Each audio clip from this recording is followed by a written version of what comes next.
I knew it wasn't the house settling when I heard the 3 taps on my window. They came soft, with that same pause between them, like someone counting in their head. I lay still and held my breath. I hadn't heard that rhythm since I was 8. I knew it like a song you hate but still remember. 3 taps meant open. I stared at the black glass. I told myself it was a branch. There aren't trees by that window. I knew that. I still told myself whatever lies were handy. I sat up and reached for my phone. 2:47 a.m. My mouth was dry. I thought about texting my sister. Then I didn't. I didn't want to explain this if it turned out to be a raccoon. I got up, patted across the room, and hooked a finger under the blind. I lifted it a sliver. Streetlight glare. And chalk on the doorstep below. A small circle with 3 dots inside, neat and pale on the concrete. My stomach dropped. I let the blind go. The slat clicked and I jumped like an idiot. I waited. The taps didn't come again. I should have gone back to bed. I went to the door instead. I didn't open it. I looked through the peephole. Nothing. When you look through a fisheye after midnight, every shadow looks like someone leaning there holding their breath. I unhooked the chain just long enough to crane the door an inch so I could see down. The chalk mark sat on the mat, sharp and bright like it had been drawn a second ago. There was a folded paper next to it. Crayon green. I could smell crayon from inside. That waxy smell takes you right back. I bent down. I didn't reach over the threshold. The line of the door felt like a cliff edge. That was one of the old rules. Chalk meant start. Threshold was a border. Don't reach. Don't touch unless you make the circle bigger. I didn't remember all of it yet.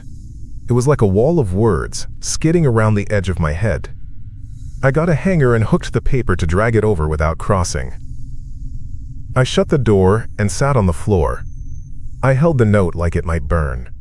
My hands were shaking. You're an adult, I told myself. Stupid thing to say. I unfolded it.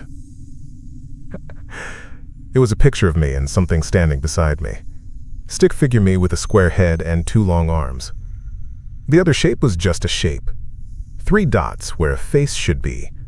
Above it, in fat crayon letters, Hi, Beans.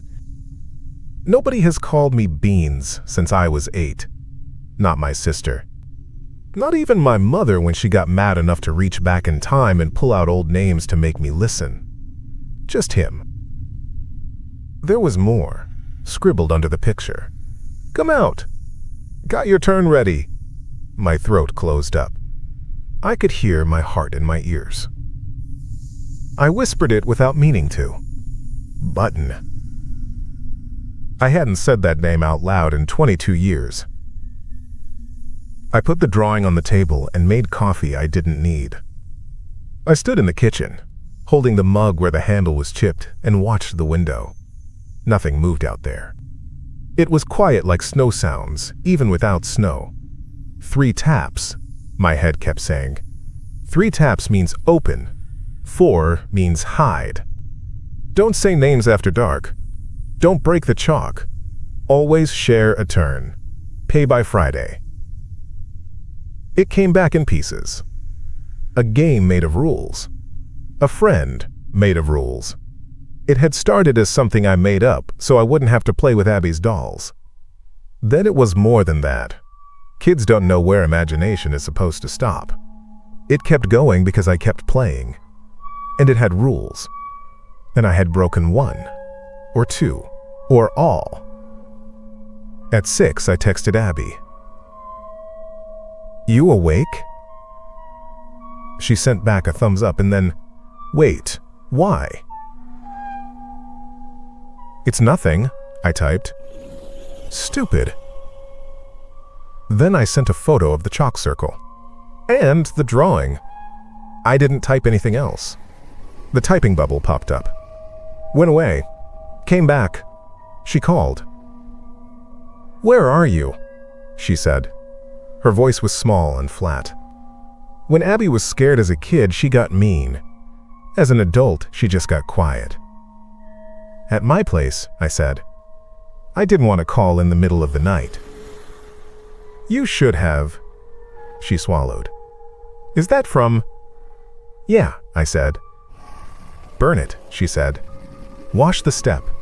Don't say any names, okay? Don't do the knocks. If it taps, don't answer. It already tapped, I said. I pressed my thumb into the table until it hurt. 3. Like before.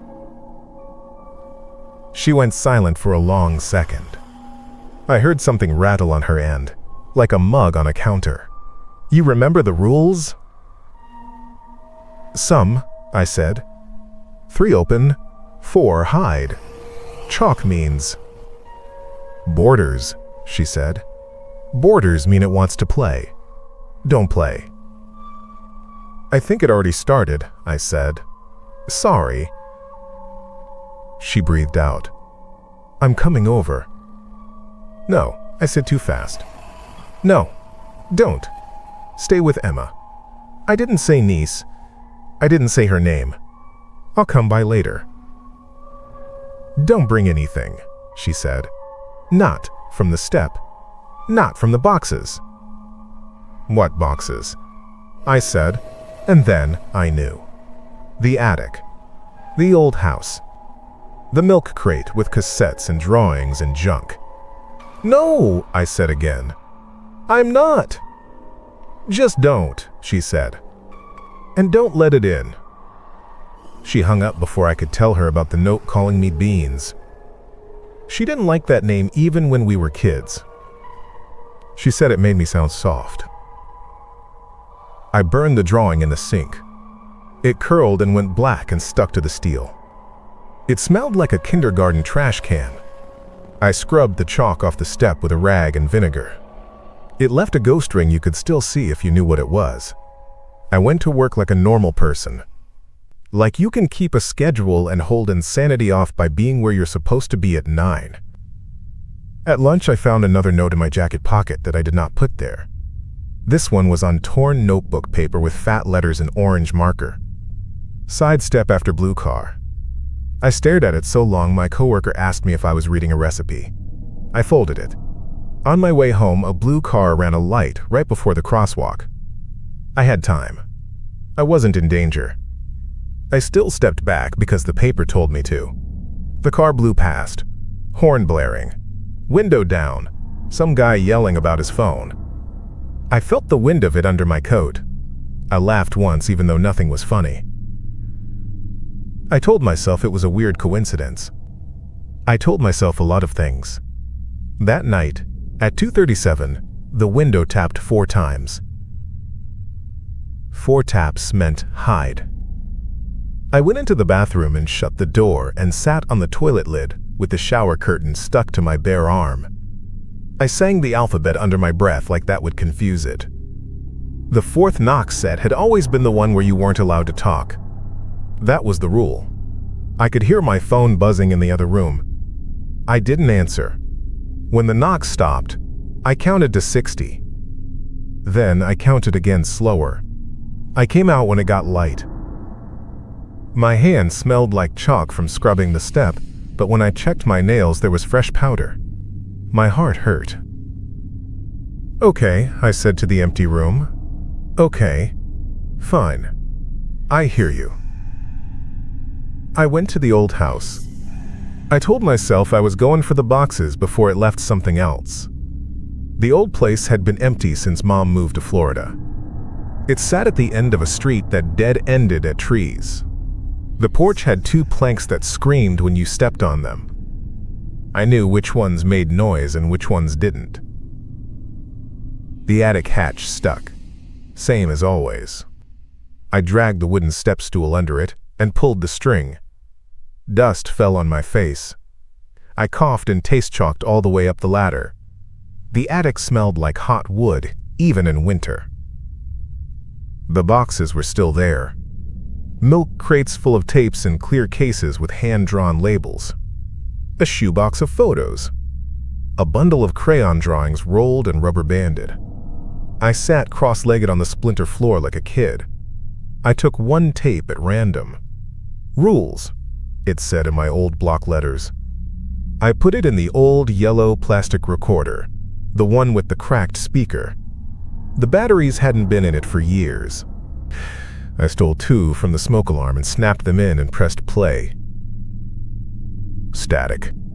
Then my voice, high and thick with a lisp I forgot I had. "Okay, it's recording." Shuffling. A scrape.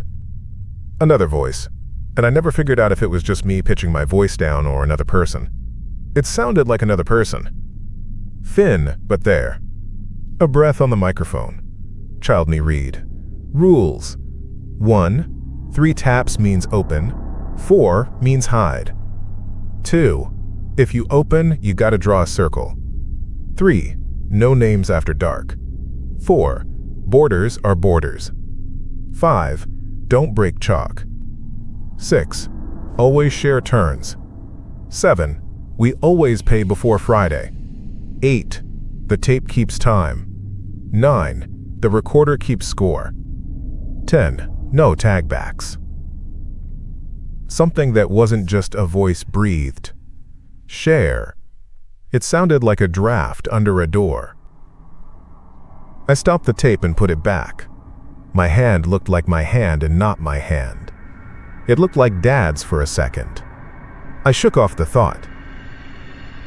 I flipped through the photos. There were the normal ones. Abby and me on the steps, gap teeth, hair cut crooked by Mom. The living room with the couch gone because the cat peed on it and the circle of chalk we weren't supposed to draw on the carpet right in the middle, even though we did. In some pictures there was a smudge. Not a lens flare. Not a thumb. A smudge low to the left like someone stood next to me who didn't want to be a person. I felt sick and guilty in a way that had nothing to do with ghosts. I put the lid on the photo box. My fingers left white prints. I took the crate with the tapes and the rolled drawings and the recorder with me. Halfway down the ladder, I heard it. 3 quick taps on the attic window behind me. I couldn't turn without falling. I climbed down faster than was safe and kicked the stool away and pulled the hatch shut. I locked it like that would stop a memory with hands. Abby called while I was in the driveway.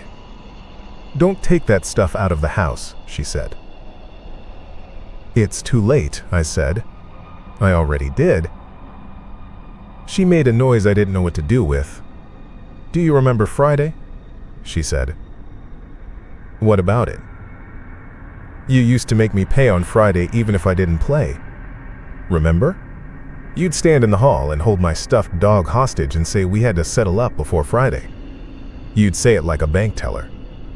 Her voice shook. "He learned that from you." "He?"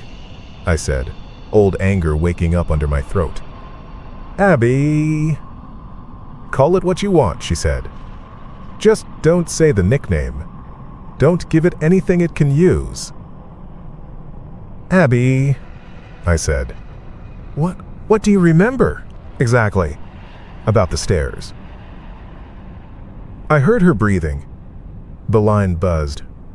"It was my fault," she said finally. "We were playing tag. I ran up because you always cheated when we played outside. I slipped on the 3rd step from the top and I fell. Mom heard and Dad came running out of the kitchen with the belt in his hand because he thought we were doing something with the knives. You remember this? He asked who pushed. I said nobody. You said nobody. You wouldn't look at me. He was going to hit you and you went foggy. Like you used to do. And then you said it did it. The friend. And Dad laughed and said hit you anyway for lying and you didn't flinch. You didn't cry. You weren't there." He stopped.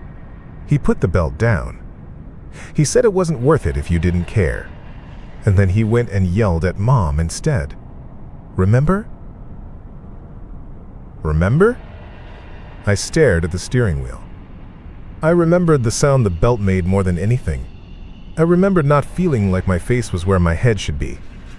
I remembered a voice I had thought was mine saying, "My turn, Beans." I didn't remember saying thank you. I didn't remember how to pay for that. "You promised it," Abby said. "You made a deal. You said it could have a night. I heard you on the tape." I was under the table. "I'm not mad at you," she said, like that took it out of the air. "I just want you to not be stupid now. Don't let it in." Too late, I thought. It was already standing on my porch, tapping.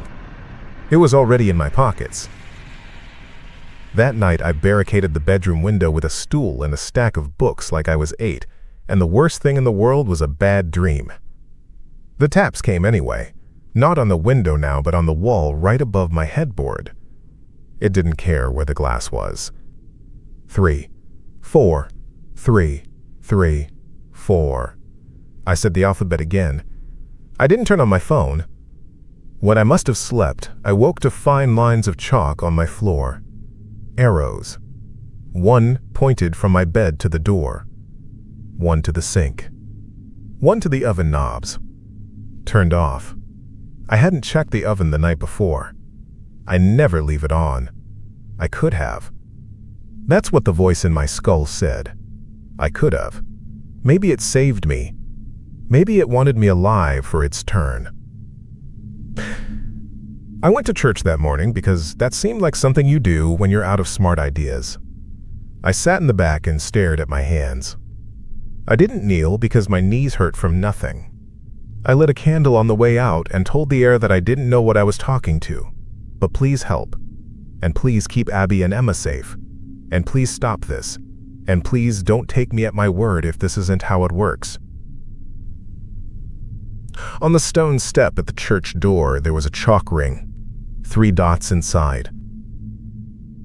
A man in a suit brushed past and scuffed his shoe through it, and made a mess of pale streaks like a mouth wiped off. The next day, my neighbor Mark, from when we were kids, messaged me on Facebook out of nowhere. We hadn't talked in years. He said, "Saw you by the old place. You moving back?" "No," I typed. "Just picking up junk." He sent back a pause.bubble, then, "Do you still hear it?" My scalp went cold. I wrote him at once, "You remember?" He sent me a thumbs down. Then, "My mom said you were an odd kid. I heard it that summer, though. The tapping. Told her it was pipes. She put me in bed in their room anyway. You told me it was a friend, and I said I didn't want to be friends. Smartest thing I ever did." "Come over," I typed without thinking. He saw that and said, "Nah, man." "Tell it." I said, "No thanks." Then he blocked me. That afternoon there was a note under my windshield wiper. "Printer paper," Marker read. It was written in that round kid hand even though there was no kid. 2 days. You promised. Wear me ORI, play with someone you love. A little drawing of a stick person with pigtails. It wasn't good art. It was good enough. I drove to Abby's house. I stood on her porch with the note, and I didn't show it to her. I looked at her and I said, "I'll fix it." "How?" she said. "I'll pay." My mouth felt like sand. She shook her head hard.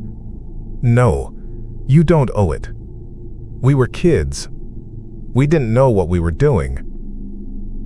I knew enough to say yes, I said. I liked the idea of someone else taking the hit. That's what it was, Abs. I said it could have a night, and it took the belt from me. I let it. I owe it. That's how it works. She clenched her jaw. "Not like this. It's not a court. You don't pay it like a fine. It wants you for something. That's not paying. That's letting it move in." We stared at each other. Her eyes were the same as when she was little and dared me to spit off the roof. We both still wanted the other one to fix it by being the smart one. "Do you remember the tape keeps time?" I said. She frowned. Which tape? The rules 1. Number 8. The tape keeps time. So I set the time. I held up the recorder. It always listened when we said stuff like that. She exhaled through her nose. If you're going to do this, do it at the old house, she said. Not here. Not with Emma sleeping down the hall. And make the chalk, she said. And I saw her brain go back to the carpet, to the circles that made Mom mad, to the way Dad stopped at the line without knowing why. Big, and don't break it. You'll come, I said, before thinking. She shook her head. No, but I'll be in the car, outside. And if you don't come out when the tape clicks, I am driving into the house with my car. I laughed once. Okay, I said. Deal. The last night came fast. That's how days go when you're counting. I cleaned my kitchen like it was an altar. I put the note in my pocket. I put the tape and the chalk and the recorder in a grocery bag. I stood at my door and looked down at my step and saw, faint over the place I had scrubbed, the ring. It never really went away. Neither did I. At 9, I drove to the old house. The porch planks screamed or didn't, depending where you stepped. I opened the front door with the key that still fit, even though the house wasn't mine anymore. The place smelled like dust and lemon cleaner. The carpet had those tracks in it from vacuuming. Over them, near the coffee table, someone had drawn a chalk circle on the floor once that Mom couldn't scrub out. I could still see the round darker, a ghost ring like the one on my step. I put the grocery bag down and breathed. I chalked a circle on the living room floor, thick and even. My hand shook and I swore at it and breathed until the line was smooth. I made it big enough to sit in with my legs spread. I chalked a thinner line just inside that, a second circle like a moat. Then a third. I didn't know if layers mattered. It felt like they did tonight. I set the tape recorder in the center and the cassette case next to it. I got on my knees and opened the case and put the tape in and rewound it with a pencil out of habit I didn't know I had. I pressed record but didn't press play yet. I sat in the circle. I looked at the door. There is a spot in that door frame where Dad's knuckles chipped the wood when he missed and hit the jamb instead. The chunk was still gone. I touched it. I closed my hand until it hurt. Okay, I said, not loud. Button, I'm here. Saying the name made the hair on my arms lift like static. You get a turn. One turn. One night. How we say night. Inside the circle. You wear me. You don't leave the circle. You don't touch anybody else. You don't go across a border. If you cross the chalk, your turn is done. I held up the recorder. Time by tape. Side A, you taught me. Tape keeps time. Recorder keeps score. The house settled around me.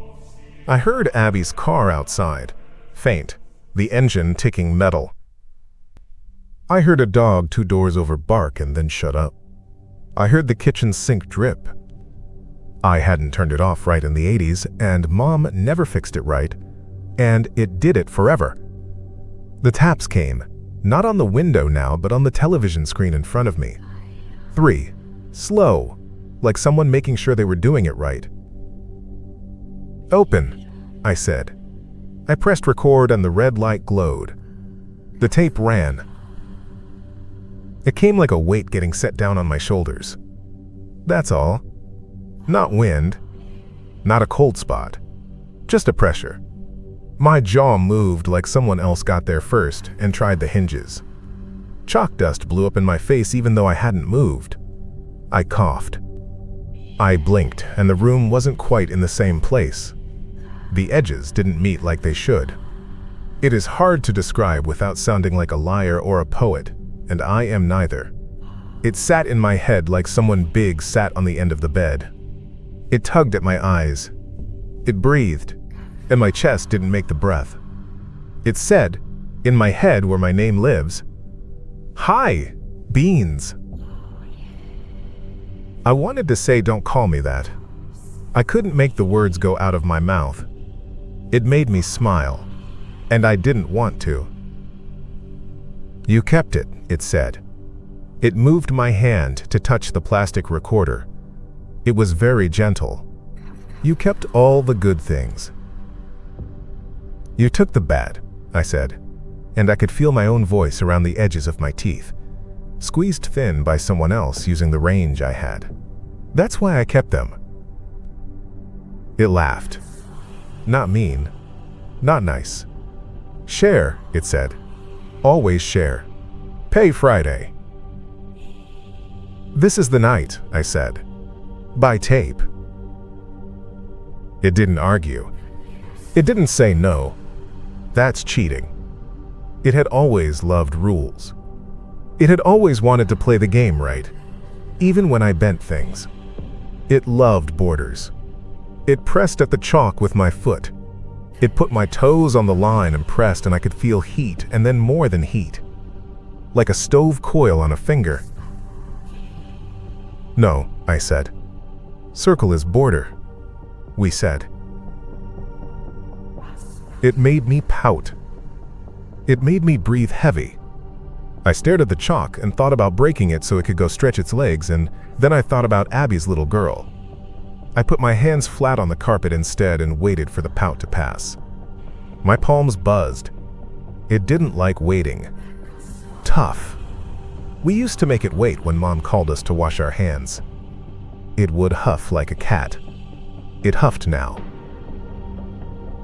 "You owe," it said. We made the deal. I took the blame. I took the belt. I made him soft. I made you laugh at his hand so he didn't hit your face. "You owe." "I know," I said. My vision went warm then, and blurry from something that wasn't the chalk. I felt my jaw pulled down like I was going to cry. "I know. I knew even when I pretended I didn't. I made you take it. I liked it. I didn't feel anything, and I let you. I owe you." It rocked me a little, side to side, small, like a kid calming another kid. My teeth clicked. It did a thing it used to do where it pressed its cheek to mine from inside so the world tilted a hair. "We're friends," it said. "We protect. I protect." It lifted my hand to my face and rubbed a thumb under my eye. My skin felt normal. My eyes burned. It made me look toward the hall. It moved like a person does when they're testing a fence. It took a full minute to get my knee right up against the line. My kneecap tingled. It did not cross. I realized I was holding my breath and let it out slow so it didn't look like a gusty sigh you make when you want someone to ask what's wrong. "You don't get to go out," I said. "We said that before. We said borders are borders." It sulked. Then it perked like it smelled something. Its attention turned. It pulled my eyes sideways. Past the TV. Past the dusty plant on the stand. To the doorway to the stairs. It liked the stairs. It always had. We had played on the stairs when we weren't supposed to. We had slid down on our butts. We had dared each other to jump the last 2. 3 if you were brave. One of us hadn't been brave enough that day and fell anyway. Or one of us had been too brave with someone else's legs. "We never talked about it," it said. Now that it was in my mouth, I could hear the way it sounded like me and like not me. I could hear a whistle and its R sounds. "We can talk now. It's my night." "What do you want me to say?" I asked. It didn't answer. It showed. That's how it did it. Not pictures. Pieces. Abby's foot on the carpet runner. The way her sock twisted when she turned and caught. The way my hand was open and then closed. The wrist bone sharp under my fingers. The way I saw Dad look up from the kitchen phone, his face already mad from something Mom said. The way my mouth didn't have any words in it. The way it said them for me when there needed to be a villain. It did it, I meant me. I meant the thing I carried around so I wouldn't have to have done it. I pushed her, I said. It was like scrubbing a pan you let sit too long. It came off in flakes. It came off with a squeal. I pushed her. I thought she'd squeal, and then I'd say, "Got you." I thought it would be funny. It wasn't. I'm sorry. The recorder clicked a little, the way tapes click when the wheels go past a wrinkle. My voice on the tape was smaller than I expected. Maybe that's because I felt 8. The room smelled like chalk and old dust and lemon.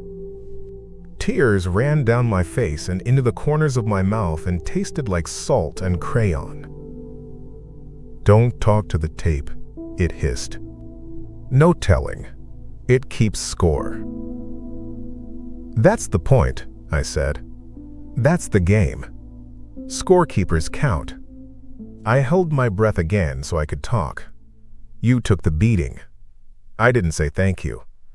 "Thank you. I don't know what it did to you to be inside when that happened. I made you. I said yes so you'd make things not hurt. And then I walked around just fine for 20 years. That's wrong. I'm paying. Here. Now. And I am telling." It didn't like this. It rolled in me like a dog in grass, trying to brush it off. It put my hand flat on the carpet and pressed my skin into the pile like it could grind the words back into my palm. It looked at the chalk. It looked at the hall. It wanted to jump. It wanted to smash out. I could feel it gather itself, and then I could feel it remember a rule as clear as anything we ever wrote in fat crayon. No tagbacks. "If you touch somebody else," I said, "you forfeit. If you break the chalk, you lose. I win. No tagbacks. No border breaks." I swallowed. "A promise is a promise. You love rules." It sulked in my jaw. It moved my tongue against my teeth. It made me slacken and then snap my lips shut like I was catching a bug. It settled. It let me be. For the first time since I sat down, I thought it might let this be a deal and not a disaster. We sat like that. It wore me. It breathed me. It looked around like this was a house it had visited and liked and wanted to buy, but it couldn't afford to cross the line to the better rooms. It hummed a song I used to hum. A, B, C, but out of order. It made my hand trace the chalk like you stroke a pet you know you can't keep. "Don't go after Abby," I said. "Don't go after Emma." "I don't want them," it said. "I wanted you. I waited. You locked the windows and you grew up and you got a beard and a job and you said you didn't talk to Invisible. You forgot my games." It did a pretend hurt sound. It wasn't fooling anyone. I could feel it smiling. "You remembered the rules. Good job." The tape hissed. The little red light glowed. My hand had chalk in the lines like the world's cheapest map. Outside, tires made a noise like the ocean as a car moved on wet street. Abby's car, idling. I pictured her chewing her thumb till it bled. I wanted to tell her not to. That's what I knew about tonight, though. I didn't get to talk much. The time got stretchy. The tape ticked. The red light stayed red. It felt longer than it was. The thing in my head was not patient by nature. It made me think about the oven knob. It made me think about the blue car. It wanted me to remember the ways it helped. It wanted me to love it like you love a dog that bit you and then licked your hand clean so you forgot you bled. "I know you did good things," I said. "I know you kept me safe when I needed it. I know you warned me. Thank you again. That doesn't make this something I keep. My head is mine. One night is one night." Night is sundown to sun up. It said it once like a law. It isn't a plastic ribbon. It tapped the recorder with my finger. Tap, tap, tap. I felt the nail. Cheater, it said, but there was no heat in it. You always cheat. Tut. We wrote the rule, I said. 8. Tape keeps time. We wrote it. We said it in the rules. It counts. It counts when we need it to count. It was good enough when you wanted hide and seek to go forever. It blew a breath out my nose, and it wasn't me. It scratched the inside of my throat with a laugh. Okay, it said. Okay, Beans. Okay. We do tape. It put my head against my knee like a tired kid. We sat in my old living room with our head cocked like we were listening to the heater click. It made me trace the chalk with one finger, and then it made me stop right before the line broke. It made me stop because stopping was the game. When the tape clicked to the end of side A, that hard mechanical snap that used to be the best sound in the world when you were waiting for the right song, I flinched. My shoulders jerked. The weight lifted like a barbell being racked. The pressure popped out of my ears, and my jaw felt like my jaw, and I caught myself falling forward because whatever held me up from inside wasn't there. The room snapped into place on its corners. The chalk was just chalk. The air was just air. The front door rattled like someone had their hand on the knob. "Ben," Abby said through the wood. It clicked. "Are you there?" "I'm here," I said, and my voice was my voice. It sounded tired in a good way, like after you run and lay on your back and your chest hurts, but it's your chest. Something hissed in my ear like a radio not tuned to anything. For a second, my tongue went loose in my mouth like I might say something I didn't pick, and then it went quiet. It didn't say goodbye. It wasn't a person who cared about good manners. What it had liked was winning. Tonight, I hadn't let it. I felt it figure that out. It didn't rage. It didn't slam the walls. It just was not there. I sat there and breathed and let my heartbeat stop hurting. Then I picked up the recorder and pressed stop. I took the tape out and held it. It was warm like it had been working. I snapped the tabs out so you couldn't record over it by accident. Score kept. Time kept. I stood up slow and didn't smear the chalk. I stepped over it clean. I went to the door and opened it. Abby stood there with both hands on the frame like she could tear the house down. Her eyes were red. She looked at me like I might be someone else in my skin. "It's me," I said. "Are you okay?" Her voice made the word okay sound limp. She looked past me at the living room like she expected to see something melting. "I think so," I said. I touched my face. It was my face. I said thank you. I said sorry. I paid. It took it. I didn't cheat too much. She laughed through her nose like me. She looked down at the chalk. "You made 3 circles." "Felt right," I said. She put her hand on my arm. Her thumb rubbed the bone near my wrist where the chalk had made a little white V in my skin. She pinched once to see if I flinched. I didn't. I couldn't tell if that was good or bad. "What now?" she said. "Now I sleep," I said. "Now I throw the chalk away. Now I keep the tape somewhere high. Now I don't open for taps ever again." "And Emma?" she said, and this time her voice broke like old glass. "Safe," I said. I didn't promise. I said it anyway. It felt true. It didn't want anybody else. It wanted me. It wanted the rules.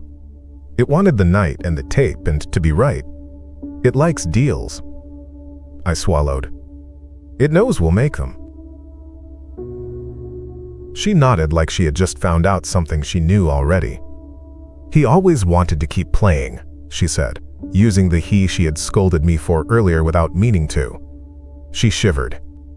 I hate that you did this, she said. Thank you. We left the house. I locked the door. The porch plank screamed and didn't. The morning was gray, like wet paper. I held the tape and watched the steam from Abby's exhaust curl and go. I leaned in the car window and kissed my niece's empty car seat like a lunatic. I don't care. I will be that person. The world can laugh. At home, I put the tape in a bread tin under the sink behind the pipes. You hide important things where you don't think. Your hands find them anyway.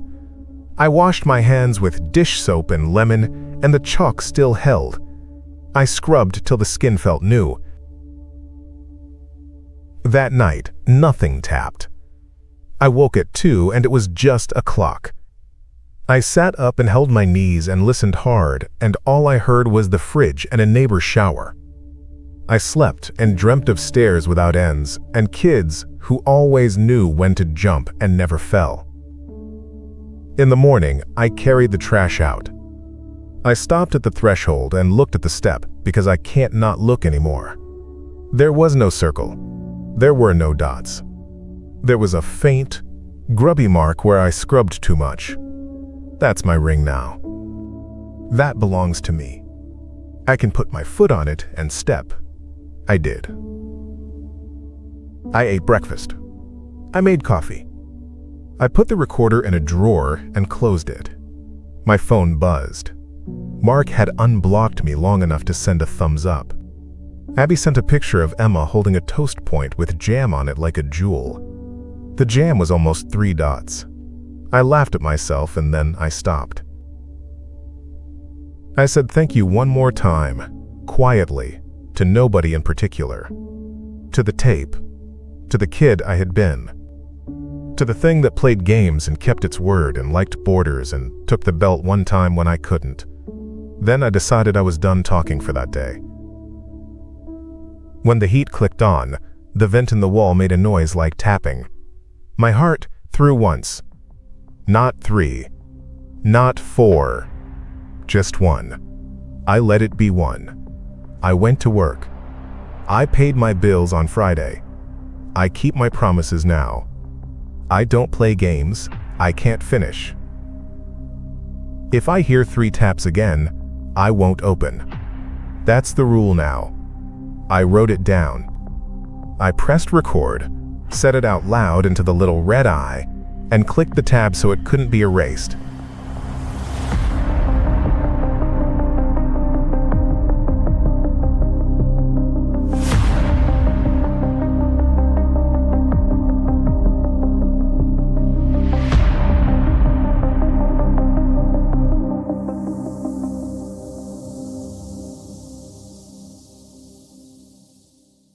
That's it for tonight's tale. If it kept you up, maybe leave a like to keep me company. Subscribe for more strange stories. And maybe, just maybe, click the next one before the lights go out. See you in the next one.